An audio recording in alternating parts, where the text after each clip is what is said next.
कृष्णा, सादर प्रणाम, राधे राधे। आज मैं आपको भगवत गीता के चैप्टर 6 सांख्य योग के वर्स 6.24 के बारे में बताने जा रही हूँ।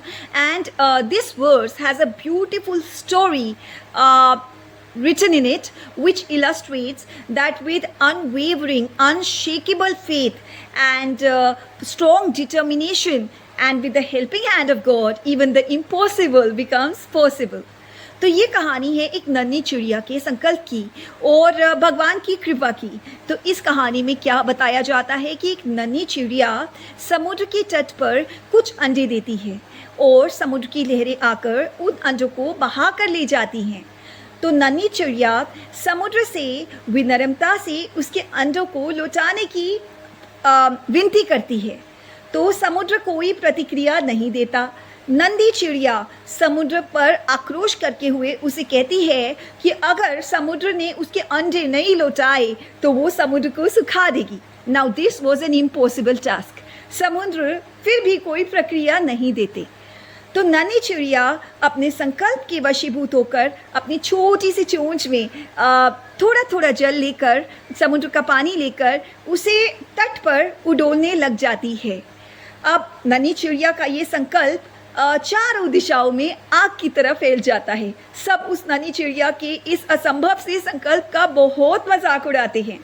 ये बात चारों दिशाओं में फैलते फैलते पक्षीराज गरुड़, जो कि भगवान विष्णु के वाहन हैं, उनके कानों में पहुंचती है। अब पक्षीराज गरुड़ को अपनी इस चिड़िया बहन पर तरस आ जाता है और वो एक संकल्प लेते हैं कि वो हर हाल में अपनी इस नन्ही चिड़िया बहन की मदद करेंगे।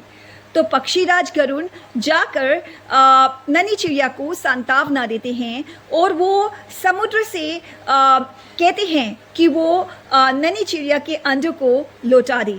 अगर समुद्र ने नन्ही चिड़िया के अंडों को नहीं लौटाया तो उस नन्ही चिड़िया का काम स्वयं पक्षीराज गरुड़ करेंगे। तो समुद्र डर जाता है और वो नन्ही चिड़िया के अंडों को लौटा देता है। So what is the moral of the story?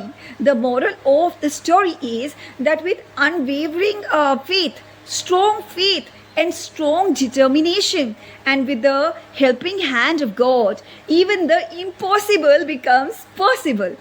And one more lesson we get from this beautiful story is that in the practice of yoga, in Krishna consciousness Bhakti Yoga, it may appear seemingly very difficult in the beginning, but if we set up a fixed determination that I have to follow the rules and regulations, I have to implement the Bhakti Yoga in my life, and we make efforts, then the Lord will definitely help us, because God helps those who help themselves.